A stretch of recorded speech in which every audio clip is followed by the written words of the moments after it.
Life is meant to be lived to the fullest. Life is meant to be enjoyed. But how do you deal with people you don't like? How do you deal with people you even hate? At yan ang ating pag-aaral ngayon, how to get rid of people you hate or dislike very strongly. Paano nga ba iwawagwag ang sa buhay natin ang mga taong ayaw na ayaw natin sa kanila? Panginoon, salamat dahil kayo'y maibigin at kahit di kami laging kaibig-ibig ay minamahal niyo po kami. Turuan niyo kaming matuto mula sa inyo, Panginoon. At turuan niyo kaming palayain ang aming buhay mula sa mga negative emotions. Teach us how to be free from hatred and from people that we hate. Lead us, O Lord, so that we can have peace and quiet in our lives. And in that peace and quiet, we can behold you. And we can become more and more like your Son, Jesus. Father, be our teacher. Lead us. Teach us. Use your servant only as your instrument. Patawarin niyo kami sa mga kasalanan namin, O Diyos. Pakalinisin niyo po kami. We ask you to cleanse us and lead us unto that life that you have designed for us. Be our teacher. Be our speaker, O God. We seek you in the name of our teacher, our Lord, our Savior, your Son, Jesus. Amen. Why get rid of people you hate? Bakit nga ba kailangan patalsikin mula sa buhay natin ang mga taong kinamumuhian natin o mga taong inis na inis tayo? People you hate or dislike very strongly make deep impressions on you. That's one of the reasons why it should be dealt with. Malalim ang ukit sa ating alaala, sa ating puso, sa ating isip na ginagawa ng mga taong ayaw na ayaw natin. They leave a mark, they leave a dent in your psyche. They hold your memory and attention. They dominate your thoughts. They become your masters. Ayaw man natin, nagiging parang amo natin ang mga taong kinaiinisan natin dahil napapaikot nila tayo. Nakararamdaman natin ang galit at naapektuhan nila ang ating buhay. One classic example from the Bible is Haman, who hated Mordecai. Si Haman ay mataas na opisyal ng gobyerno. At ito naman si Mordecai ay isang karaniwang taong ayaw niya na magpakumbaba at ayaw niyang magbow dito kay Haman because this Mordecai would bow only to the God of Israel. Mordecai was an Israelite and Haman was a foreigner, and the Israelites were prisoners in this land at this time. So itong Haman na to, ang taas-taas ng ranggo, ang yaman-yaman, makapangyarihan, pero may tinik sa kanyang lalamunan, may bikig sa kanyang buhay, at ito ay ang pagkamuhi niya kay Mordecai. Esther 3:5, when Haman saw that Mordecai would not kneel down or pay him honor, he was enraged. Ang taas-taas ng kalagayan mo sa lipunan, magngangalit ka dahil sa isang taong wala namang posisyon, pero yon ang epekto sa atin ng mga taong ayaw na ayaw natin. Napapababa niya ang ating pagkatao, nagagalit tayo, at kuminsan nagmumukha tayong mga katawa-tawa. You become a satellite of the person you hate. When you hate someone, you don't have your own course. You are just taken here to the left or to the right by people that you hate because they affect you so much. People you hate enter and stay in your consciousness, in your memory. Kung may nakatira sa ating puso, dalawa yon. Mga taong mahal na mahal natin at mga taong muhing-muhi tayo. Pareho silang nandun. Pareho silang laman ng ating isipan at pareho silang lagi nating naaalala. Alaala mo sila lagi. Pag may kinakamuhi ang kamay, lason sa loob ng utak mo, yung pangalan, yung alaala ng taong yun. Esther 5:11-13, Haman boasted to them, meaning his friends and family, about his vast wealth, his many sons, and all the ways the king had honored him. And that's not all, Haman added. I'm the only person Queen Esther invited to accompany the king to the banquet she gave. But all this gives me no satisfaction as long as I see the Jew Mordecai sitting at the king's gate. Everything was going his way. Inibita pa daw siya ng reyna at siya lang ang kasama ng hari at reynang naghapunan. Tumataas ang kanyang posisyon, gumaganda ang kalagayan niya sa lipunan, pero sabi niya, nababaliwala lahat yung nakikita ko yung Haman na yan, na nakaupo doon, inis na inis ako sa kanya. So people you hate are spoilers and eclipsers. And this early, I want to challenge you to think of your own Mordecais. May mga tao ba na pag naalala nyo, nakita nyo, nawawala kayo ng gana sa buhay, naiinis kayo, kumukulo ang dugo ninyo, nagngangalit ang inyong mga panga at ngipin, makita nyo lang na nakakalat doon sa inyong dadaanan. They cancel your happiness. People that you hate affect you, needless to say, with or without their involvement or awareness. Yung mga taong sobrang natin kinainisan, wala naman silang ginagawa, hindi sila nagpapagod, pero may epekto sila sa atin. People you hate, anger you. They uglify you, your looks and your behavior, and they set you back.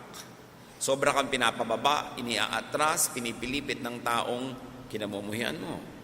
Esther 5, 9-10. Haman went out that day happy and in high spirits. But when he saw Mordecai at the king's gate and observed that he neither rose nor showed fear in his presence, he was filled with rage against Mordecai. Nevertheless, Haman restrained himself and went home. Tulad ng mga iba na nating nakita sa nangyayari kay Haman, ang ganda-ganda ng araw niya, ang saya-saya niya, sobra siyang kinakasihan ng kapalaran, pero nakita niya bigla itong Mordecai, nainis na naman siya, nagalit siya, pero tinimpi ang galit. Sinupil ang nararamdaman, pero kumukulo sa loob ang kanyang damdamin at umiwas na lang siya at umuwi. Nakakapagod mamuhi. Kung sino man sa atin ang may kinakamuhian dyan, nakakapagod yan. Nakakadrain, nakakaubos ng lakas, nakakatanggal ng poise, sabi nga nila. So, what should you do to people you hate? Or how to get rid of people you hate? Siyempre, pag may tinik ka, dapat mong tanggalin sa iyong lalamunan. Meron po akong kaibigan na tinik. Halos 2 buwan yung tinik na nasa lalamunan niya. Nagpa-opera na siya, sari-sari na ang ginagawa. Hindi matanggal-tanggal si tinik. There was this thorn lodged in his throat. And even despite surgery, it could not be dislodged. It was so inconvenient. Kumisan merong parang punyal na nakatusok sa inyong puso. Mahirap mamuhi. So what do? How do you get rid of people you hate? There's only one way. Forgive them if they had wronged you. It's the only way that works. You can try many ways, even surgery, but the only way is to forgive. Colossians 3:13, bear with each other and forgive whatever grievances you may have against one another. Forgive as the Lord forgave you. Does God give us this advice to forgive for us to become losers? No. God gives us advice to forgive so we will win. Because it's only in forgiveness where you can win. Hindi ka pwedeng manalo na galit ka. Hindi ka pwedeng manalo na namumuhi ka. Ang panalo mo lang, pag nagpatawad ka na, doon ka palang makakawala. The only way that you could get them off, that strongly remembered list, the only way that you could cut or lessen or minimize their negative connection to you, the only way that you could be free of and from them is to forgive them. Proverbs 12:16, a fool shows his annoyance at once, but a prudent man overlooks an insult. Ang mga hangal daw, madaling mainis, at ipinapakita nga ang kanilang pagkayamot. Pero ang mga matatalinong tao, pinapalampas na lang yung mga nakakainis na bagay para hindi na sila maapektuhan pa. So be good, or at least be wise. Forgive. Kung napakabuti mo, magpatawad ka. Pero kung hindi ka mabuti, at least magpakatalino ka, magpatawad ka pa rin kasi ikaw pa rin ang makikinabang. Gusto mong mahalin ang kapwa mo, patawarin mo. Pero kung gusto mong sarili mo lang ang mahalin mo, magpatawad ka pa rin kasi ikaw pa rin ang makikinabang pag nagpatawad ka. What to do with people you hate? Forget them. Isaiah 43:18, forget the former things. Do not dwell on the past. Yung nagpapatawad lang ang nakakalimot. Habang hindi mo pinapatawad ang isang tao, hindi mo siya malilimutan. So kawawa ka naman. But you don't forget whatever or whoever you feel strongly about. So what do? I remember the boy, but I don't remember the feeling anymore. Ganon. I remember the boy, but I don't remember the feelings anymore. Pag naaalala mo lang, pero hindi ka nagalit. No? Forget the feelings. It's impossible to forget people unless you have an amnesia. But you can forget the feelings. Yung feelings na masama, be free. Be free. What do you do with people you hate? Turn them into people you could like by giving them positive influence. Nakakainis pa sila, nakakamuhi pala sila, di subukan natin silang baguhin para maging nakakatuwa na sila. That's the greatest victory. When you turn an enemy into a friend, that's your greatest victory. When you turn somebody unlikable to somebody lovable, that they color and spice up your life, you really have won. Proverbs 25:21-22, if your enemy is hungry, give him food to eat. If he is thirsty, give him water to drink. In doing this, you will heap burning coals on his head, and the Lord will reward you. So may kaaway ka daw, gutom, pakanin mo. Nauuhaw, painumin mo. Ang result niyan, hindi man agad-agad, pero kung lagi mong gagawin, mahuhulog ang loob sa iyo niyan. Hindi ka naiinisin, baka mahalin ka pa, yun ang tunay na panalo. Pero yung gutom, lalo mong ginutom, babangis lang yun, baka pati ikaw kainin. Gipit na, ginipit mo palalo, nangangailangan, hindi mo tinulungan, magtatanim ng sama ng loob sa iyo at maghihintay lang ng pagkakataong gumante. Pero kaaway mong mortal, biglang nagipit, walang dugo, dinonatan mo ng sarili mong dugo. Paano ka pa niya kakamuhian? That's why we say, if you can do it because you're good, do it. If you're not good, at least be intelligent, still do the same thing. At the end of the day, you win. How do you deal with people you hate? Change them. Change them positively. Change them with the power of God and with the power of your own love. And if not love, at least your own diplomacy. Then this world will be a better place. Turn them into people you could like by changing your mind about them. They are not likable, all right? Why don't you change your mind about them and you teach yourself to like them? To teach yourself to find things that you could like. It's your perception. And your perception gives you your feelings. So it's up to you. What do you do with people you don't like? Turn them into people that you could like by doing something good to them. People have spirits. We have souls. We react to good things being done to us. Proverbs 20:22. Do not say, I'll pay you back for this wrong. Wait for the Lord, and He will deliver you. Huwag gumanti sa masama. Huwag gantihan ng masama ang masama. Dahil gagantihan ka niya uli ng mas masama, and you will never get out of this cycle. But break the cycle of evil will, of bad relationship with something good. And then you start something good going. You cannot change them. Change yourself. It's a lot easier. How can you change the world? That's too hard. But you can change yourself with God's help. How can you change people you don't like? That's probably impossible. But you can change your attitude towards them. When you do good to people, you begin to dislike them less and less. Try it. When you do good to people, you begin to even like them. That's why the prescription of the Lord is, gumawa ka ng mabuti sa hindi gumagawa ng mabuti sa iyo. Malaki ang pagkakataon sila yung magbago at bumuti sa iyo. At kung di man sila magbago, sa paggawa mo ng mabuti sa kanila, ikaw ang mababago. Magsisimula ka magkaroon ng simpatya, magkakaroon ka ng amor, magkakaroon ka ng malasakit, hanggang mamahal mo na yung tao. Doing good to others changes them, but more than that, it changes you. If there is somebody you dislike, do good to them, and you will notice that you begin to like them more and more. And then change happens. Matthew 5:43-44. You have heard that it was said, love your neighbor and hate your enemy. But I tell you, love your enemies and pray for those who persecute you. Sa palagay nyo, kaya ginagawa ni Jesus ang payo na to para tayo patalo? Of course not. Binibigyan niya tayo ng ganitong payo para tayo papanalunin. And in the game of life, Only love wins. Hatred always loses. You might be able to do violent things against people you hate, but at the end of the day, you're still a loser. You will be filled with guilt. You will have more enemies. You will have less friends. Your world will become smaller. So doing good is good for them and for you. Luke 6:32 to 36. If you love those who love you, Jesus says, what credit is that to you? Even sinners love those who love them. And if you do good to those who are good to you, what credit is that to you? Even sinners do that.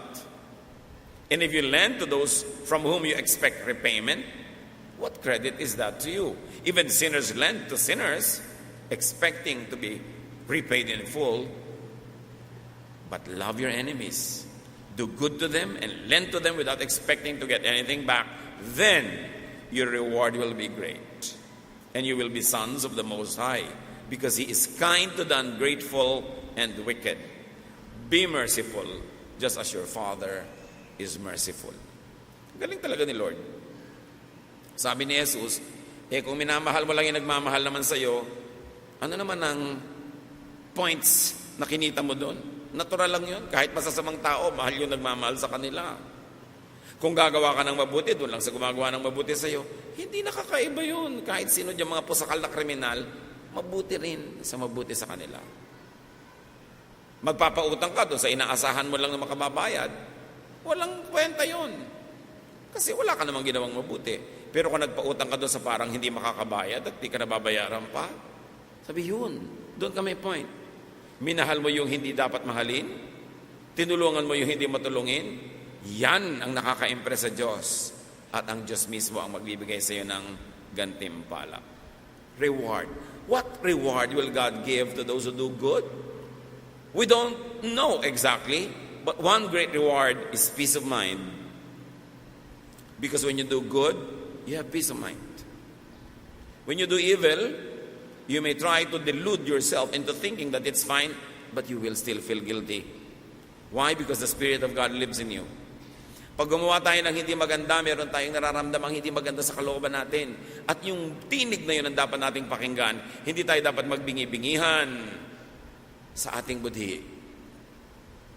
Kaya ang isang pinakamalaking gantimpala ng gumagawa ng mabuti, kahit hindi ka pagawa ng mabuti, hindi ka suklian ng mabuti ng kapwa-tao, masarap ang pakiramdam. Maluwag sa loob. Ayaw mo pa bang premyo yun? Pero hindi lang siguro yun. Marami pang iba. Nakatali ka sa inuutangan mo, pero higit doon, nakatali ka sa pinautang mo.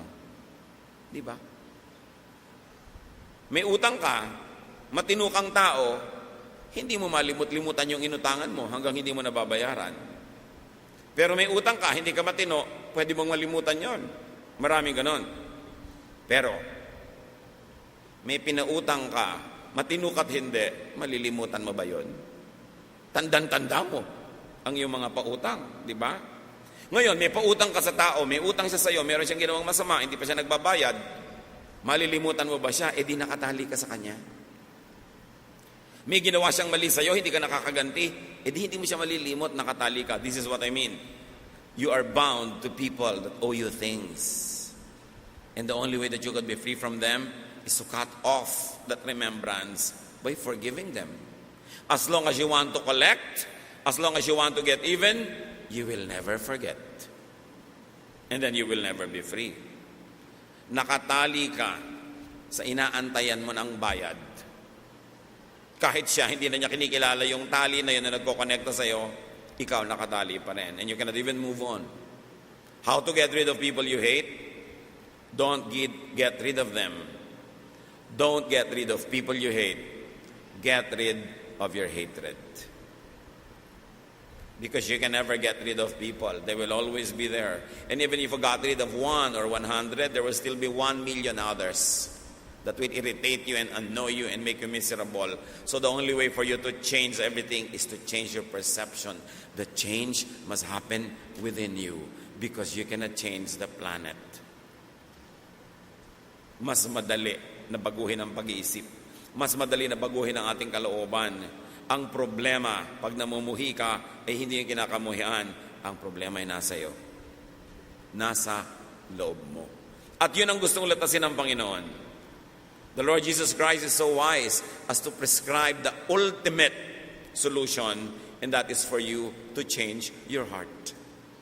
Not for you to try to change people around you, but for you to change the way you treat them, the way you deal with them, the way they affect you. Love or hatred binds you to its object. Pag mahal na mahal mo isang tao, nakatali ka. Hindi ka mapakali pag hindi mo nakikita, hinahanap-hanap mo, bibiling-biling ka sa higaan mo pagka wala sa tabi mo, itong mahal mo na ito, hindi ka magkaroon ng katahimikan. Sa Song of Songs, chapter 3, verse 1, all night long my bed and I looked for the one my heart loves. All night long on my bed, rather, I looked for the one my heart loves. I looked for him, but did not find him. Can you imagine yung inip na inip ka, sabik na sabik, naghahanap, tas wala? Nakatali ka sa mahal mo. Pero nakatali ka rin sa kinakamuhian mo. Proverbs 10:12, hatred stirs up dissension. And look at this Mordecai. Whenever he looks at him, look at this Haman, whenever he sees Mordecai, nawawala ang saya niya. Nakatali siya. Gusto niyo ba yun? Gusto niyo ba na tuwing nakikita niyo itong nangutang sa inyo, kumukulo ang dugo niyo, hindi na nga kayo mabayaran minsan, tapos tuwing kumukulo ang dugo niyo, lumalaki ang utang niya sa inyo, lalong lumalaki ang sisingilin niyo, lalo kayo nalulugi.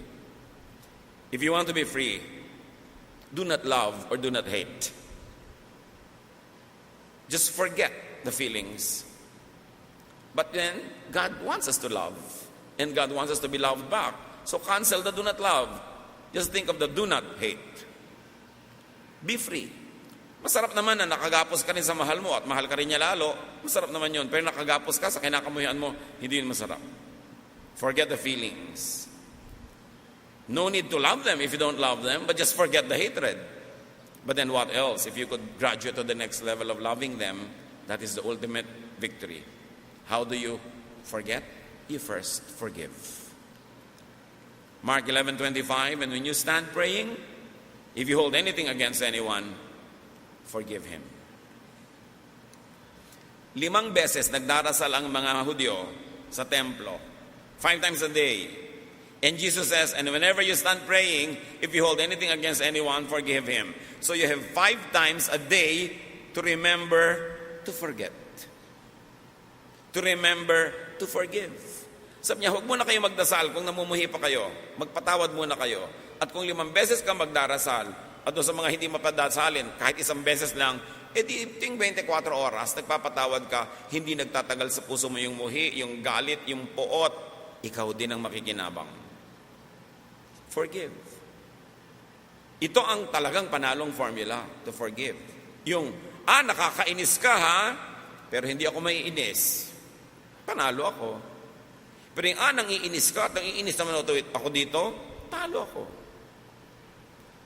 Hindi mo ako babayaran? Sige, sa'yo na lang. You're free. Pero yung lagi mo siyang hahabulin, aawayin, papahiyain, you are not free. Bumababa ka pa ng level. Jesus wins by transcendence, by self-control. Because you cannot control other people, then Jesus tells you to control yourself. At the end of the day, you don't make a clown of yourself, and you end up more dignified, more quiet, more placid, more calm. You win. Sino ang kinamumuhian nyo? Ano ang nakakamuhi sa inyo? Lalo na kung matanda na kayo, tapos may galit pa kayo, hindi na uso yan. Hindi na bagay. 10 taon na yung hinanakit nyo, 20 taon na yung galit nyo, malaki na ang pagkukulang nyo niyan sa sarili nyo dahil kayo naman ang durusa. Magkasambahay kayo, magkamag-anak kayo, magkapitbahay, hindi kayo nag-uusap, nakakapanigas yata ng leeg. Yung pinipilit mong tumingin sa iba para huwag mo lang makita yung ayaw mong kausapin. Napaka-abnormal na magkasama kayo sa isang lugar, hindi kayo nag-uusap. Napakalaking kabalbalan. Yung magsamaan ng loob ng matagal, lalo sa matatanda. Kasi parang wala kang pinagkatandaan, ang tagal mo nang nabubuhay, wala ka pang natutunan. Sayang naman lahat ang kinain mong patola. Sayang lahat ang ininom mong tubig, ganyan ka pa rin. Dapat ang tao magbago. Lalo kung nadidinig ang salita ng Diyos. Dapat tablan. Dapat makinig. Ang pagbabago ng ugali, ang pagbabago ng asal, ang tunay at patunay na kinakasihan ka na nga ng Espiritu ng Diyos. Hebrews 8:12, "For I will forgive their wickedness and will remember their sins no more." God is being quoted.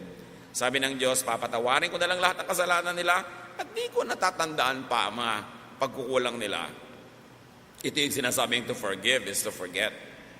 And to forgive is to move on. Ang talino talaga ng Diyos. Alam niya ang solusyon. Ang mga taong ito, lagi na lang nagkakasala. Alam nga naman ako lagi mainis. Lagi na lang silang nagkukulang. Alam nga naman lagi kumulo ang dugo ko. So ang gagawin ko, papatawarin ko sila. Bakit hindi nyo magawa sa iba? Alam nga naman din, lagi na lang kayo mainis. Lagi na lang kayong makonsumi. Patawarin nyo rin. Forgiving people is the greatest revenge. Aha! Ang dami mong kasalanan, ha? Iniisip mo, magagalit ako, makukonsumi ako, maha-high blood ako. No way, I'll forgive you. Then I'm free. Yun ang winner.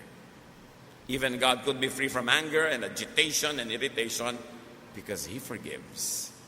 Something to learn.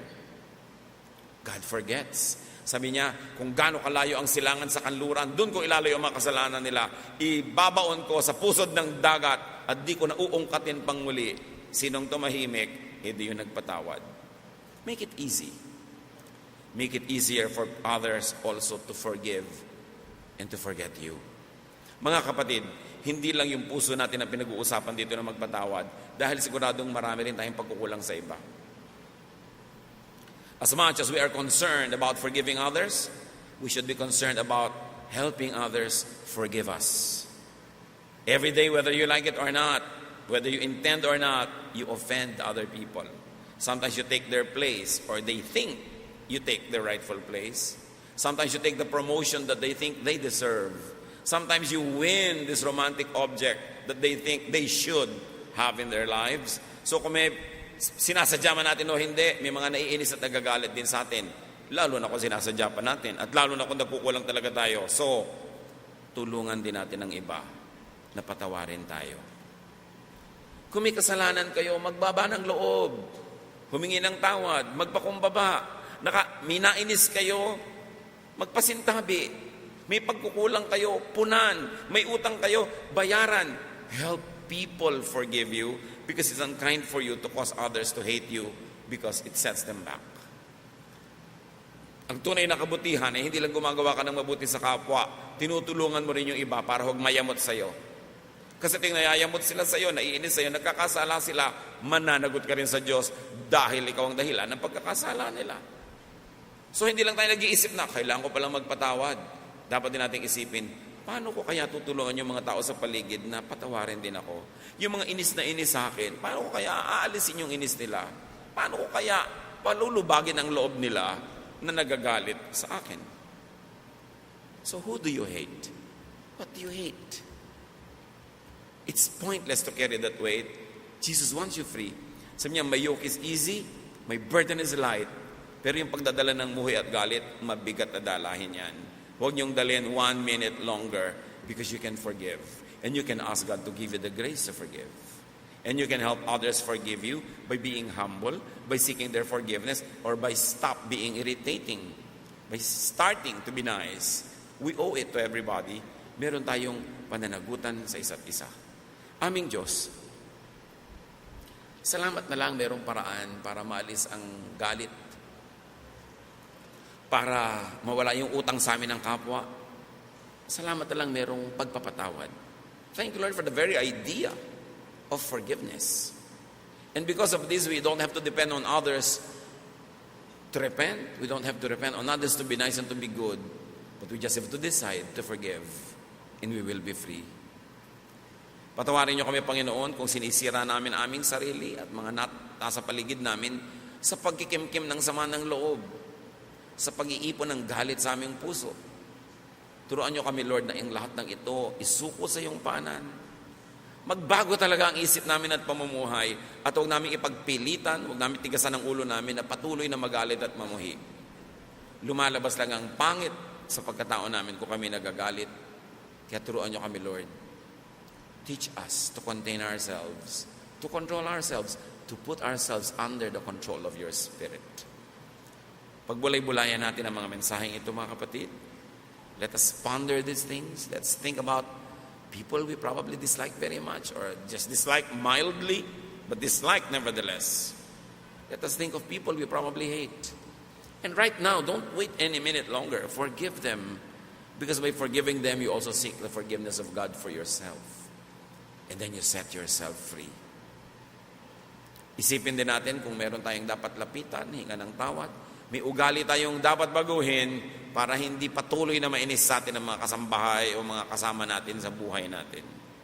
Lord, in silence, may you continue to give us insights. Finish this message. Bring it to the level of fruition that we will become better persons, that we will become kinder, nicer, sweeter to be around. Pagbulay-bulayan natin at sa tulong ng Espiritu, patuloy nating ubusin ang mga yamot, galit, pagkapot sa ating buhay na magkaroon tayo ng kapayapaan. Lord, continue to bless your people as we lay still, as we hear your voice.